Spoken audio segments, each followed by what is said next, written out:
हमारे साथ डॉक्टर सरीन हैं आज, जो कि ILBS हमारा जो दिल्ली सरकार का हॉस्पिटल है उसके हेड हैं और इस पूरे की पूरी प्रक्रिया को यही मॉनिटर कर रहे हैं और यही संचालित कर रहे हैं।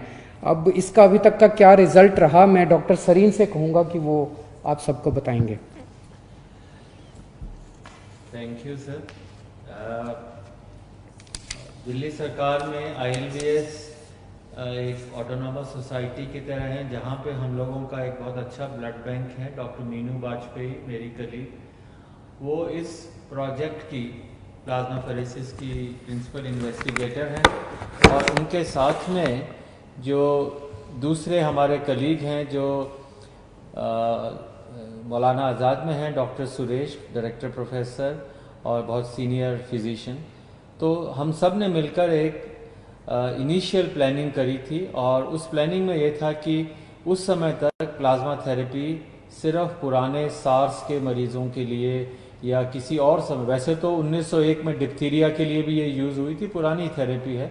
तो हमें लगा कि चूंकि और कोई दवाई, कोई वायरस की दवाई नहीं है या हमारे पास ऐसी दवाई नहीं है कि वायरस शरीर में एंटर हो तो उससे हम आगे बढ़ने से रोक सकें, तो एक ही थेरेपी थी कि वायरस को कैसे न्यूट्रलाइज करें या उसके साइड इफ़ेक्ट्स कैसे कम करें। मैं सिर्फ सिंपल भाषा में समझाऊंगा कि इसके 3 फेजेस होते हैं बीमारी के। पहला फेज़ है जिसे हम वायरस फेज़ कहते हैं, जिसमें वायरस शरीर के अंदर आता है, वायरस बढ़ता जाता है, कभी यहाँ जाता है कभी कहाँ।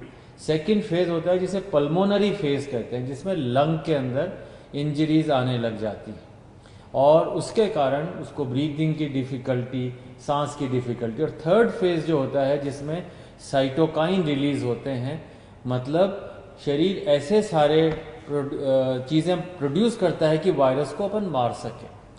तो अगर वो थर्ड स्टेज में मरीज़ आता है तो उसके ऑर्गन फेलियर की स्टेज हो जाती है, वो लेट स्टेज हो जाती है।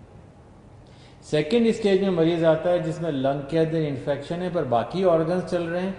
उस थेरेपी के अंदर, उस स्टेज के अंदर अगर अपन प्लाज्मा दें तो हम वायरस को भी कम कर सकते हैं और हम ऑर्गन फेलियर्स को बचा सकते हैं। फर्स्ट स्टेज में पकड़ में ही नहीं आता, उस समय तो जैसा CM साहब ने कहा हमें सिर्फ प्रिवेंशन और अर्ली डिटेक्शन पे है। तो हमें अगर मरीज 7 से 15 दिन के बीच में आए जिसको ब्रीदिंग की डिफ़िकल्टी है या सांस की है, तो ऐसे व्यक्ति में जिसमें बाकी ऑर्गन फेल नहीं हो उस समय तक, तो ऐसे व्यक्ति में प्लाज्मा थेरेपी का रोल हो सकता है। हाँ, अभी शुरू में जो हमने मरीज़ किए हैं, बहुत सारे मरीज़ स्क्रीन किए और शुरू में डॉक्टर्स का ये काम होता है do no harm. Hippocratic oath यही है कि आप भले ही सोचें कि अच्छा हो रहा है पर बुरा ना करें। इस विचार से शुरू में हम लोगों ने ट्रायल बहुत केयरफुली सोच के शुरू करी और मुझे बहुत खुशी है कि शुरू में 4 मरीज़ में हम लोगों ने अभी उत्साहवर्धक फल देखे हैं। और हाँ, आज उम्मीद है कि 2 या 3 मरीज़ और हमारे जो हैं, जो कि सिक हैं LNH हॉस्पिटल में, उनको हम लोग, उनके टेस्टिंग रात 1:30 बजे सैंपल आए, अभी मुझे लगता है कि 12 बजे तक उनका वायरस टेस्ट हो जाएगा और उनके लिए ब्लड भी तैयार है, प्लाज्मा भी तैयार है और हो सकता है आज हम उन लोगों को थेरेपी दे सकें। और इस थेरेपी के बेनिफिट्स काफ़ी हैं। अगर आपने उसको दिया तो वो थर्ड स्टेज, जिसे हम साइटोकाइन स्टॉर्म कहते हैं, उस स्टेज पे मरीज ना जाए जिसमें ऑर्गन फेल हो और लंग के इन्फेक्शन जल्दी से करेक्ट हो जाएं। ये एक हमारा मेन एम है और ऐसे थेरेपी और अभी कोई है नहीं। हमें लगता है कि शुरू के, अगर जैसे मान लीजिए 10 मरीज़ हमें 20 मरीज़ कर रहे हैं, मुझे लगता है कि हमारे मरीज़ ये 10 से 15 दिन में कंप्लीट हो जाएंगे और आपकी दुआएं रहीं, मरीज़ों की दुआएं रहीं, तो हो सकता है कि हम एक लीड ले सकते हैं, बता सकते हैं कि हाँ ये थेरेपी अच्छी है। पर इसमें कई दिक्कतें भी हैं। जैसे जिन लोगों को अपना कोरोना कभी हुआ, रिकवर हो गए, अभी वो क्वारंटाइन में हैं, घर पे हैं, अगर वो लोग ब्लड देंगे तभी तो हमें एंटीबॉडी मिलेंगी, नहीं तो कहाँ से मिलेंगी। तो इस समय हमें उन लोगों की ज़रूरत है कि अपनी देशभक्ति दिखाएं। ये बताएं, जैसे थोड़े दिन पहले एक लड़का था बिल्कुल यंग और वो आया रात को 1-1:30 बजे और हमें लगा कि इसी तरह प्लाज्मा मिल जाए, पर उसको पूरे दिन के बाद प्लाज्मा नहीं मिला और वो अगले दिन सुबह 4 बजे, हमें 7 बजे प्लाज्मा मिला, 4 बजे वो हमें छोड़ के चला गया। तो दिन भर मैं डिप्रेस होता रहा, पूरी टीम डिप्रेस हो गई कि क्या हमारे यहाँ ऐसे लोग नहीं हैं जो कि अदरवाइज ऑल राइट हैं और घर पे हैं और जिनके अंदर रिकवर हो गए हैं कोरोना से, तो भाई अपना ब्लड, ये ब्लड डोनेशन भी नहीं है, ये मान के चलिए, जैसे सीएम साहब ने बताया कि ये ब्लड डोनेशन नहीं है। जैसे मैं ब्लड देने जाऊं, मैंने 50-60 बार ब्लड दे दिया, कोई भी मरीज ट्रांसप्लांट का होता, कोई बीमार होता, सबसे पहले जाके सुबह 8 बजे हम ब्लड दे देते थे। ब्लड देने के बाद हमें 3 महीने वेट करना पड़ता है दोबारा देने के लिए। पर प्लाज्मा के अंदर, उसमें जैसे आपने कभी देखा हो डेंगू के लिए, भाई मेरे प्लेटलेट निकाल लो, बाकी ब्लड वापस अंदर आ जाता है।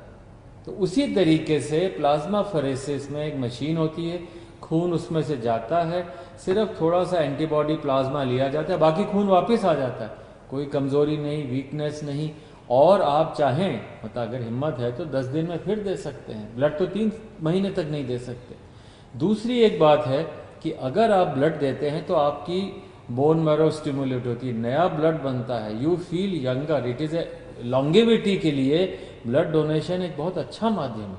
और फिर हमारी जिम्मेदारी है कि डोनर को नुकसान ना हो, मतलब पहले उसका हीमोग्लोबिन चेक होता है, वेट है, उसकी वेन्स हैं, कोई सिम्टम्स नहीं है, पूरा चेक करके डोनर की सुरक्षा ज़्यादा ज़रूरी है।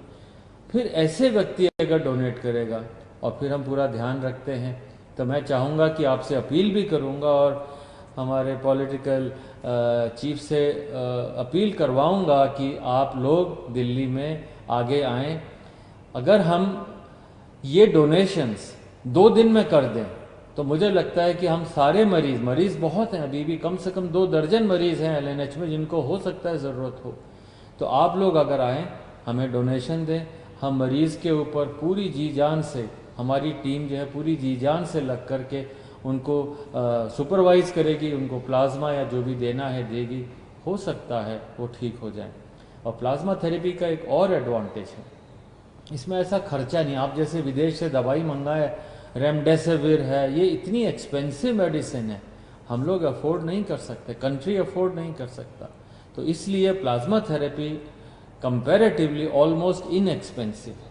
तो मुझे लगता है, और नेक्स्ट 10 दिन में मुझे लगता है अगली बार फिर हम बेटर रिजल्ट्स बता पाएंगे सर। अभी जो 4 हुए हैं उनके अगर आप रिजल्ट्स बता सकें। सर अभी जो 4 हैं, आपने मुझे पूछा, अच्छी खबर ये है कि उनमें से हो सकता है 2 आज या कल तक अस्पताल से जाने लायक हो जाएं, बल्कि उठ के बैठ के नाश्ता कर रहे हैं। वही आदमी जो वेंटिलेटर पे जाने की स्थिति में हो सकता था, वो बेटर है और छुट्टी मिलने के आसार हैं, इस हफ्ते के अंदर छुट्टी मिल जाए ऐसी उम्मीद है। और बाकी 2 जिनको चढ़ा है वो अभी तक कोई रिएक्शन नहीं है। प्लाज्मा में रिएक्शन हो सकती है, जैसे आप किसी को ब्लड चढ़ाएं तो किसी को भी ब्लड से रिएक्शन होती, उससे ज़्यादा रिएक्शन नहीं हो सकती, और वो भी नज़र रखते हैं। तो अभी तक 4 बहुत अच्छे हैं, और एक को आज सुबह 1:30 बजे ख़त्म हुआ प्लाज्मा, वो भी ठीक है।